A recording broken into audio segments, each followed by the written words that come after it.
Bible کی بات آ گئی آپ کے سامنے کہ خداوند کسی کو نہیں آزماتا، وہ صرف ہمارے ایمان کا امتحان لیتا ہے. ٹھیک ہے. ہاں ہر شخص اپنی ہی خواہشوں میں کھینچ کر اور پھنس کر آزمایا جاتا ہے. ہلیلویا. وہ جب ہمیں غلط کاموں پر راغب کرتا ہے، وہ جب ہماری خواہشات بڑھا دیتا ہے، تو ہمارے دل میں بھی وہ خواہش آتی ہے کہ ہم بھی یہ کریں. ہم غلط کاموں کی طرف راغب ہو جاتے ہیں.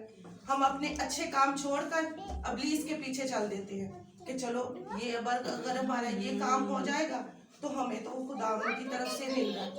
ہم یہ سوچتے ہیں کہ ہمیں خداوند کی طرف سے ملتا ہے، لیکن جب آپ گناہ کر کے کوئی خواہش حاصل کرتے ہیں، اس کا مطلب ہے وہ آپ کی آزمائش ہے جو خداوند کی طرف سے ہے.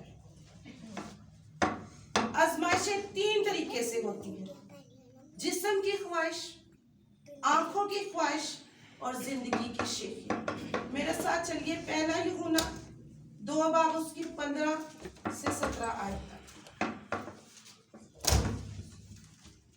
خداوند کے کلام میں لکھا ہے، یعنی جسم کی خواہش اور آنکھوں کی خواہش اور زندگی کی شیخی وہ باپ کی طرف سے نہیں بلکہ دنیا کی طرف سے ہے. دنیا اور اس کی خواہش دونوں مٹ جاتی ہیں، لیکن جو خدا کی مرضی پر چلتا ہے وہ ابد تک قائم رہتا ہے. ہلیلویا.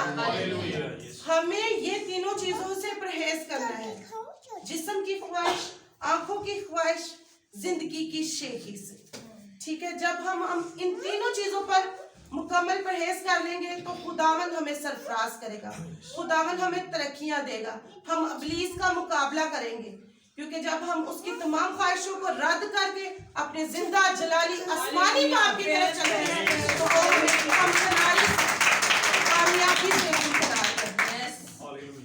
ابلیس ہمیں مختلف طریقوں سے آزماتا ہے. آپ کو پتا ہے وہ ہم بڑا چلاک ہے، وہ سوچ رکھتا ہے ہم سے بھی زیادہ. اس کی سوچ کون رہتی؟ وہ نافرمانی کے ذریعے، جیسے بچے ماں باپ کی نافرمانی کرتے ہیں، اپنے استاذہ کی نافرمانی کرتے ہیں، ہم بھی نافرمانی کر جاتے ہیں. اپنے ہسبینڈز کی کریں یا اپنے پیرنٹس کی کریں، اپنے ساس سسر کی کریں. وہ نافرمانی کے ذریعے سے ہمیں حوصلہ افزائی دیتا ہے، کرو کرو چنگا کام میں. لیکن اس کے ذریعے سے گناہ ہماری زندگی میں آ جاتا ہے، وہ ہماری خواہشات پر حاوی ہو جاتا ہے. پیدائش پہلا باب 3 باب اس کی پہلی اور 7 آیت تک آپ اس کی اسٹڈی کر سکتے ہیں گھر سے.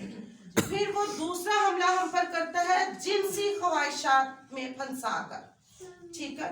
اس کا حوالہ آپ پیدائش 29 باب 7 سے 10 آیت میں ملے گا. ہمیں حوصلہ دیتا ہے غلط کام کرنے کا، گناہ کرنے کا. یہ ملاکی 4 باب 9 آیت میں آپ دیکھ سکتے ہیں. زندگی کی چیزوں کے لیے ابھارتا ہے، زندگی کی خواہشوں کے لیے ہمیں ابھارتا ہے کہ اس نے اس طرح کا ڈریس پہنا ہے، میں بھی اس طرح کا لے سکتی ہوں. اگر میں یہ غلط کام کروں، چوری کرنے پر ہمیں اکسا سکتا ہے، ہمیں کسی کے ساتھ چیٹنگ کرنے پر اکسا سکتا ہے کہ ہم کسی کا ڈریس چوری کر لیں، ہم کسی کے پیسے چرا لیں. یہ ابلیس کے کام ہے. وہ ہمارے اندر تکبر پیدا کر دیتا ہے. تکبر مطلب غرور، گھمنڈ. ٹھیک ہے. وہ ہمارے اندر گھمنڈ پیدا کر دیتے ہیں. وہ بھی اس کی چال ہوتی ہے کہ یہ گھمنڈ کرے گا تو دوسرے لوگ اس سے دور ہٹ جائیں گے، یہ خدا سے بھی دور ہو جائے گا، یہ نہ کلام کی باتوں پر چلے گا، نہ خدا کے کاموں پر، حکموں پر عمل کرے گا. پھر وہ ہمیں شیخی مارنا سکھاتا ہے. شیخی یعنی شوخی، میرے پاس یہ ہے تمہارے پاس یہ نہیں ہے.